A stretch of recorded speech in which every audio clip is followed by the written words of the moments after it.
Few years back, I did a video about my favorite Wolverine comic. You guys seem to like that, so I figured, how about another one? Another trade with Wolverine just being his best self, grumpy, stabby, and bloody. Okay, we're gonna do a little bit of prologue, let you guys get an idea of where we're at in the story. Just a real quick background to let you know where we're at in this Wolverine run. This is part of the Wolverine series from 2003 to 2009. This is a 4-issue trade, and the story arc covers issues 62 through 65 of this Wolverine run. The events leading up to this were M-Day. We're not going to talk about that. That's too much history to cover, don't worry about it. Basically, the mutants almost went extinct. A new hope was born, and Mystique betrayed the X-Men. She sold them out to Mr. Sinister. Boom, just like that, you're caught up. Issue number 62. We kicked this thing off in Mexico, 1921. That's right, Wolverine's old as fuck. He's in a Mexican prison, he's getting dragged out by some Mexican hombres. He's blindfolded, he's strung up, and it looks like this is gonna be an execution. All of a sudden, a pretty blue lady starts talking to him. That's right, Wolverine just met Mystique. She's like, damn dude, you smell. Is that why you're here, or did you do something else? Wolverine says he stole a horse, which is a big offense back then. He returns the question, and she says, oh, I was just born the wrong skin color. He's like, what are you, black? And she says, nah, I'm something a little more exotic. That's a double entendre, because mutants are a metaphor. Wolverine figures out that she's a mutant just like him, and he's like, hey, well, fancy that. Keep in mind, mutants are super rare in 1921. The firing squad gets ready to do their thing, and blam. Cut to present day Afghanistan. Our boy is suited up, claws popped, he's on the hunt. He's looking for Mystique. Keep in mind, super heightened senses, he can smell that she's around. He's acting a little bit too aggressive toward these folks. He grabs a lady, looks like he found Raven. Raven is Mystique's actual name, just like Logan is Wolverine's actual name. Well, that he goes by anyway. Technically, he's a James. Also, the newer X-Men movies with Jennifer Lawrence, they have misled you. Mystique is not a good person. She's a backstabbing asshole that only does what serves her own interests. She is a villain, like in the original X-Men movie, or X2, or X3. The Rebecca Romaine Mystique. That's what's up. Where was I? Oh yeah. So Wolverine gets confronted by these dudes because he grabbed a lady. He's like, no, it's cool guys, watch. She's gonna transform after I murder her ass. He kills her, and guess what? She does not turn into Mystique. Whoops. He then threatens this group that if they don't turn over Mystique, he's gonna kill a lot more people. Cut to 3 days earlier. Cyclops is the current leader of the X-Men. These are the mutants are endangered days. He's not fucking around. He's meeting up with Logan on a beautiful beach. He's like, listen, I got a job for ya. Logan already knows, you want me to get Mystique. Yup, she betrayed us for the last time, and I want you to do your thing. And I'm not interested in you bringing her back. Not breathing anyway. Logan's like, yep, got it. I gotta go alone though. Then we get this badass moment, the first of many. Cyclops says, hey man, she could be anywhere, impersonating anyone. How do you expect to find her? And Wolverine's like, psh, you kidding me? Give me 9 hours. That's right, Wolverine is one of the best trackers in the world. And now we get to see it in action. Couple things I want to point out here. First off, I love the artwork on this page with the characters overlapping the panels. That's sweet. It kind of feels like the conversation is playing out like it would in a movie. The other thing, look at this. Wolverine is not handsome. He's a short, hairy animal man, and I always appreciate comics for not making him look like Hugh Jackman. Cut to 8.5 hours later. Wolverine finds Mystique in Iran. He's in a church or a mosque or a godly place. These dudes are crouched down praying. He grabs one of them by the fucking beard, and the other dudes around him, you know, because he's assaulting a person, they stop him. The guy that got grabbed, he slips away. A lot of things coming out of Wolverine's mouth in this moment are just threats towards Mystique. Lots of when I get my hands on you and you can't run forevers, stuff like that. So this dude that slips out, it is Mystique. She transforms back into herself and proceeds to blow up the building. She's like, you're gonna have to do better than that, old timer. Naturally, Wolverine is fine. He tries to save who he can. He catches a glimpse of Mystique and he is not happy. Cut to 1921 Mexico. The execution did not go so well for the other guys. Wolverine pulls a knife out of his leg while Mystique thanks him for the intervention of the execution. He's like, okay, see ya. And Mystique's like, hold up, where you going? And he replies, to the nearest bar. She introduces herself, and that begins an 80-year history between these two. Back to Afghanistan. Since Wolverine was blown up, he's been tracking Mystique for 3 days. He then comes across the woman that he killed earlier. He sees the stab wound, and he's like, hold up, he didn't kill that woman. That's right, it was Mystique. She killed an innocent person to set up a trap. These dudes that saw this woman's murder, they're rightfully pissed. And they're grabbing their weapons to go after this murderer. He finds her in an alleyway. He's like, okay, girl, time to die. I'll make it quick. She's like, maybe some other time. As these dudes return with their guns fully loaded. On to the next issue. We're back in 1921, but now our mutant duo has migrated to Kansas City. Mystique has gotten a crew together and they're running a small operation, mostly just being thieves and stealing from rich folks. Pickpockets and gambling and small time stuff. Raven is explaining this operation to Logan. He's like, yeah, but where do I fit in here? Then one of the crew members gets caught. Dude pulls a knife. And then Wolverine does his thing. He manages to get stabbed in the hand and then he pulls the knife out like a hard ass. He takes a quick shot to the stomach, then proceeds to cut off this guy's fingers. Tells him to fuck off. And then Raven is like, that is where you fit in, my guy.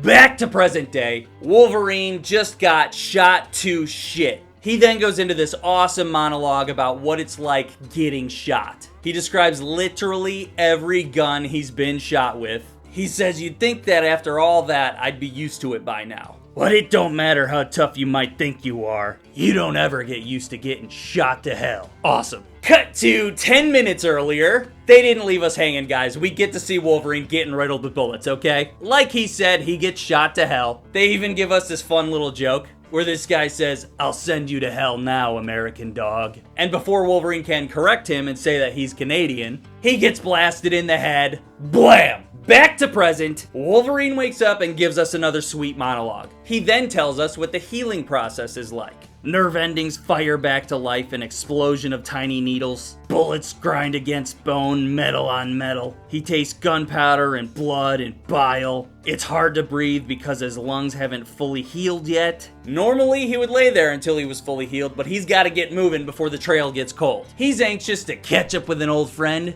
that needs killing. 2 days later, we're in Baghdad, at a bar on a US military base. Wolverine rolls up and he takes a little sniff. He grabs a bottle of booze with 2 shot glasses, sits down next to Mystique, who is disguised as a nun. Hey! Can't you see this woman's a nun? And if you guys have a problem with that, well, you can just fight me. She points out, hey, this is a crowded bar with children. It's not smart to cause trouble. They start talking a little shit about settling old scores. And then Wolverine actually pulls a hawk to her and spits a bullet into the shot glass he just took a shot from. Badass. He says he owes her for that and that he's been spitting bullets up for 2 days straight. They talk about how she betrayed the X-Men and then she brings up their past and how he has betrayed others before. He says it once again, you know how this ends. You're not gonna kill me. There's no need to drag this out. I'll make it quick. She respectfully declines and says she could keep this up for years. She takes one last shot, stands up, slaps him in the face, and swiftly exits the building with the children. He starts to follow, and naturally, a good-hearted patron stands up to stop him. Wolverine asks this guy if there's anything he can say that'll make him feel better about kicking his ass. He says Wolverine stinks, and that'll do. Raven transforms back, breaks into a truck, and gets out of there. Cut to 1921 Kansas City. Mystique is still trying to sell Wolverine on being a full-time part of her crew. They could be a family if he just learns how to trust them. But he don't trust nobody. She then tells him that she's got a big job lined up that could pay off for a long time. He doesn't quite believe it. She says, hey, trust me.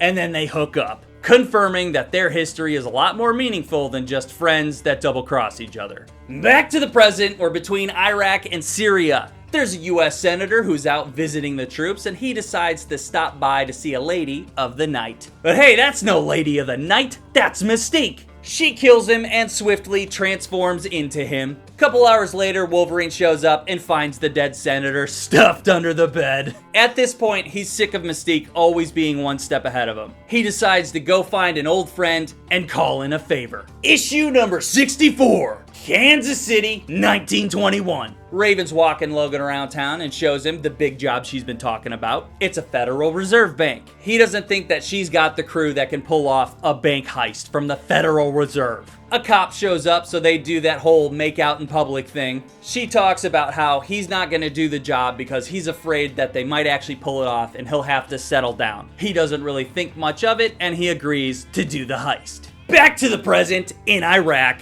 Wolverine is just sitting there in a random car. We get another dope monologue. This time he talks about his healing factor. Even though he has the healing factor, he still feels pain like any other person. Getting shot, stabbed, burned, it all hurts, but the true pain is when the body is stitching itself back together. Growing new flesh, new nerve endings. You can't imagine the agony. Not to mention, he also has this radioactive metal that lines the bones of his body, and his healing factor is constantly fighting that as well. He says, eventually I just had to accept the simple fact. It hurts like hell being me. As he's saying that, we see him holding a trigger, sitting next to a stack of C4, then he blows himself up. Cut to the day before, he convinces his buddy to give him a car with C4 and go along with his crazy plan. This plan being to take his charbroiled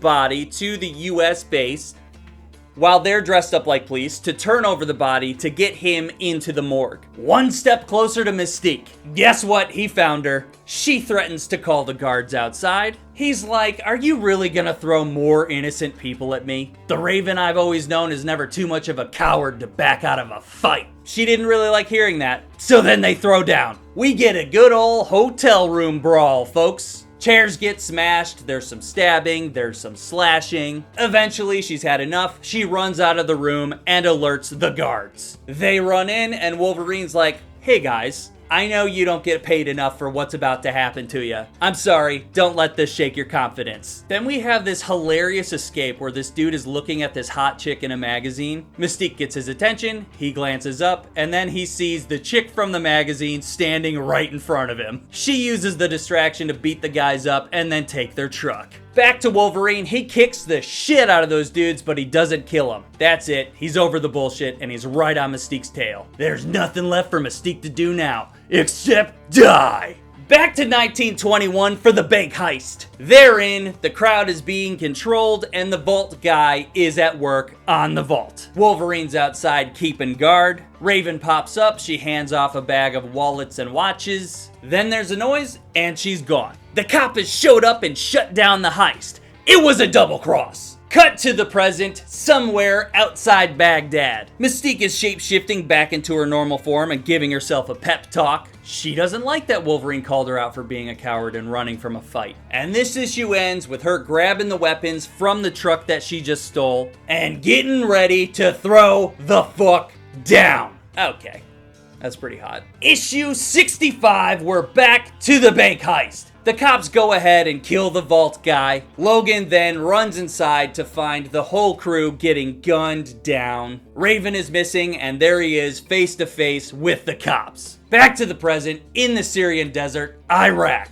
Wolverine finds the truck that Mystique stole with a nice little note written on the side of it. He gets down to start crawling underneath the truck, but it's already too late. She's lined him up in her sights and she opens fire. Naturally, he goes snicked and rolls to safety, and rolls right into a mine. She blows him up, then proceeds to talk some shit. If you want to get to me, you gotta bleed for it. And she goes ahead and blows him up a few more times. As you can tell, Wolverine is pissed. She opens fire on him with a machine gun. He gets within distance to slice her gun, and they start a full-blown fight. He gets whacked, she gets slashed. The whole time they're talking shit, we get this wonderful page of all the stabbing and slashing and biting and blood. This isn't a fight that's been building up just over these 4 issues. It's a fight that's been building up for 80 years. They pause to take a breather, and they finally start talking. She's like, dude, yeah, I betrayed the X-Men, but I've betrayed the X-Men like 4 or 5 times. I can't help if they are so naive. I betrayed the X-Men because it's in my nature, just like it's in your nature as well. You think they're your family now, but eventually you're gonna betray them too.